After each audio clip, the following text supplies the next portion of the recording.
जब लाइफ हमारे अकॉर्डिंग नहीं चलती तो हमें लगता है कि काश हम अपनी लाइफ बदल पाते, पर समझ नहीं पाते कि शुरू कहाँ से करें।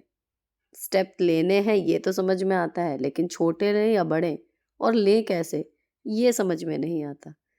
आज बात करते हैं कुछ ऐसी छोटे छोटे स्टेप्स की जो आपकी लाइफ में ना इंस्टेंट चेंज लेके आएंगे, जिनको फॉलो करना जितना आसान है, उनका रिजल्ट उतना ही कारगर है। ये आपके पहले मूड को इन्हेंस करेंगे, फिर आपके डेली रूटीन को, और देखते ही देखते आपकी लाइफ कब बदल जाएगी आपको पता भी नहीं चलेगा। तो चलो वीडियो शुरू करते हैं। हेलो दोस्तों, कैसे हो आप लोग? Welcome back to the channel live life easy. तो जी, आज जिन स्टेप्स की बात करने वाली हूँ ट्राइड एंड टेस्टेड है। एज़ यूजुअल मैं वही आपके साथ शेयर करती हूँ जो मैं अप्लाई कर चुकी हूँ, जिसका मुझे रिजल्ट अच्छा मिला है। तो आज का जो पहला स्टेप है हमें जो लेना है, एक पेन उठाओ, एक कॉपी उठाओ और कल का दिन प्लान करो।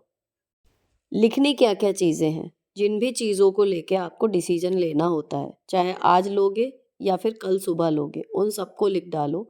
क्या खाना बनाओगे, कौन से कपड़े पहनोगे, कौन सा एक अटका हुआ काम पूरा करोगे, जो बहुत दिन से अटके हुए थे उनमें से कोई एक काम पकड़ लो कि कल ये मुझे करना ही है, उसको लिख लो। कौन से जितने भी काम हैं उनमें सबसे ज़रूरी काम कौन सा है जिसको आप सबसे पहले निपटाओगे। ये सब लिखने से आज खर्च किए हुए 5-10 मिनट कल के घंटों बचाते हैं, और जो कामों के पूरा होने की खुशी है वो बोनस। आप सोचो, जब ये रोज रोज होगा तो आपका मूड और लाइफ दोनों कितनी खुशनुमा रहेंगी। डेली प्लानिंग के बाद आप चलते हैं नंबर 2 पे। अपने बारे में ना 3 बातें पता करो, लिख कर पता करो, बोलकर नहीं। जिंदगी से सच में क्या चाहते हो? पहली चीज, क्या बनना चाहते हो? अगर जो हो वही बनना चाहते थे तो आप लकी हो, वरना लिख डालो क्या बनना था आपको, बिना किसी झिझक के, बिना किसी शर्म के। अपनी डायरी में आप ज़रूर लिखो कि एक्चुअली आप क्या बनना चाहते थे। अब आपके पास जो जवाब है, वहाँ पहुँचने के लिए आपको क्या करना पड़ेगा, ये लिखो। और जो करना पड़ेगा उनमें से आप अभी क्या कर रहे हो, ये लिखो। क्योंकि ये सब चीज़ें करने के बाद जब आपको इन तीनों सवालों के जवाब मिल जाएंगे कि ज़िंदगी में आप क्या चाहते थे और क्या बनना चाहते थे और वहाँ पहुँचने के लिए क्या कर रहे हो, तो आप अपनी लाइफ को सही ट्रैक पर ले आओगे। नहीं तो ऐसे ही माइंडलेसली पूरी लाइफ में घूमते रहोगे, डेली रूटीन में, सुबह से शाम, शाम से रात, और एक दिन इसी तरीके से खुद को खो दोगे। और तब हमको ये लगता है, हम समझ नहीं पाते कि पता नहीं लाइफ में ऐसे सब कुछ है टेक्निकली देखो तो, लेकिन पता नहीं क्यों मैं अंदर से खुश नहीं हूँ, मैं अंदर से मोटिवेट नहीं हूँ। वो चीज़ें तभी होती हैं क्योंकि जो आप एक्चुअली बनना चाहते थे, जो आप एक्चुअली करना चाहते थे, आप उसको ही भूल गए। अब तीसरा पॉइंट है उन लोगों के लिए जिनके कई बार कमेंट आते हैं कि मैं बहुत कुछ करना चाहती हूँ लेकिन कर नहीं पाती और इसलिए मैं रहती हूँ गिल्ट में। गिल्ट से निकलने का सटीक तरीका है, सबसे पहला, अपने लिए ना रियलिस्टिक थोड़ी सी एक्सपेक्टेशन रखिए जो आपके शरीर और टाइम शेड्यूल के हिसाब से आप सच में पूरा कर सकें। किसी को देख के अपने काम सेट मत कीजिए। और उसके बाद, अगर आपका शरीर साथ नहीं दे रहा है या आपके पास टाइम बहुत कम है, तो बड़ी प्रिसाइजली सबसे पहले उन कामों को चुनिए जो आपको हर हाल में आज करने ही करने हैं, जिनको नहीं करने से कल या परसों बहुत ज़्यादा मैस आपकी लाइफ में या कामों में मच सकती है। उन कामों को चुनिए और फिर जो काम कल हो सकते हैं उनको अलग कर दीजिए। अलग करने के मतलब ये नहीं है कि उन्हें टाल दें। फिर हमें क्या करना है कि पूरे वीक के जो बचे हुए दिन हैं, उनमें बचे हुए कामों को इस तरीके से शेड्यूल करना है कि जो आज नहीं हो पाए, वो आने वाले 2-4 दिनों में हो जाएँगे। ये निश्चिंतता रहेगी, कोई काम तम तय जो आपने समय सीमा की है, उससे लेट नहीं होगा और आप थकेंगे भी नहीं। इस तरीके से आपके सारे काम निपट जाएँगे। भले 1 दिन में 20 काम ना हो, लेकिन 5 दिन में 5 काम भी हो गए ना, तो भी ज़ीरो से वो हमेशा बेटर होगा। इसीलिए जो मेरी कल वीडियो गई है ना, उसकी टैगलाइन ही यही थी कि it's not about time, it's all about priority. जिसने अपनी प्रायोरिटीज़ को सेट करना सीख लिया, जिसने ये अंदाज़ा बिल्कुल सटीक लगा लिया अपने बारे में, अपने लाइफस्टाइल के बारे में कि कौन सा काम ज़्यादा प्रायोरिटी का है मेरे लिए और कौन सा कम, वो अपने आप उसी के अकॉर्डिंग काम करता है और लाइफ सॉर्टेड हो जाती है अपने आप। तो आपको करना कुछ नहीं है, सिर्फ अपनी लाइफस्टाइल और अपनी ज़रूरतों के हिसाब से अपनी प्रायोरिटी सेट करनी है।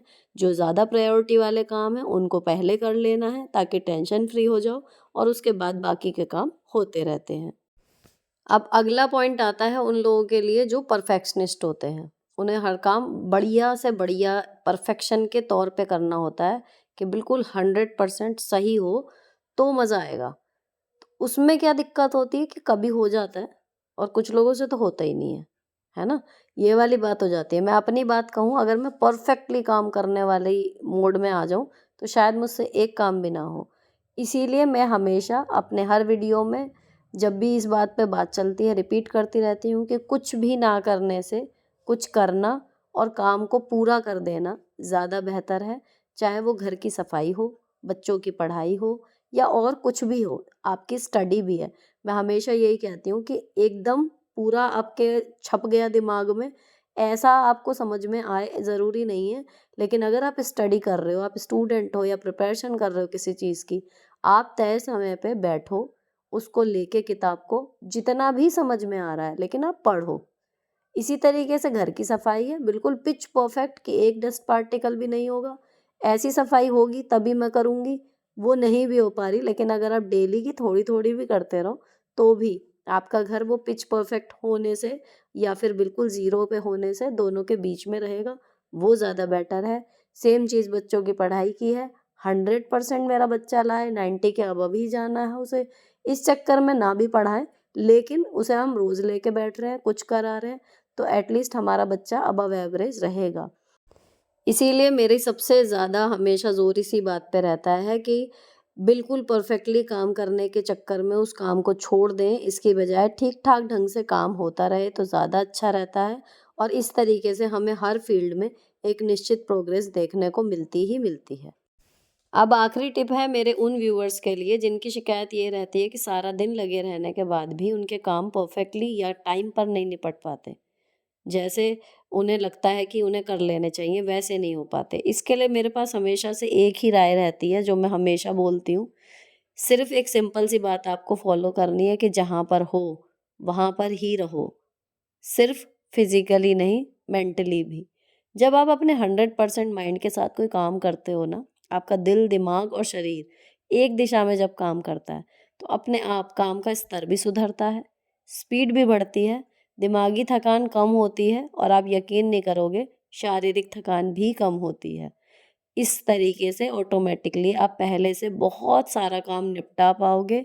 सिर्फ़ हमें यही ध्यान रखना है, जैसे छोटे बच्चों की पोएम होती थी ना, play while you play, work while you work, वो वाली।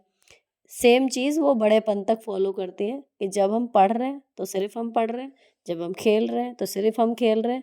इसी तरीके से अब हम बड़े हो गए, अगर हम शॉपिंग में हैं, तो पूरा ध्यान शॉपिंग में मज़े लेंगे, शॉपिंग में पूरा ध्यान लगाएँगे। अगर हम वर्क प्लेस पे हैं, तो हम घर के बारे में नहीं सोचेंगे, हम पूरा ध्यान अपने काम पे लगाएँगे। अगर हम घर पे हैं, तो हम वर्क स्पेस के बारे में नहीं सोचेंगे, हम पूरा ध्यान अपने घर के कामों पे लगाएँगे।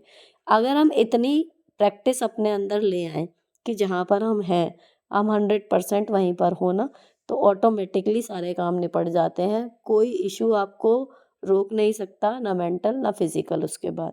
तो आप ये ट्राई करके देखना, सारे टिप मैं सारे फ़ॉलो कर रही हूँ। ऐसा नहीं है कि प्रैक्टिकल नहीं है, ये सारे फ़ॉलो करने लायक हैं। आप ट्राई करना, बस थोड़ा-सा लिखना आपको शुरू करना पड़ेगा, जो बहुत अच्छा फ़ील होगा आपको जब आप करोगे।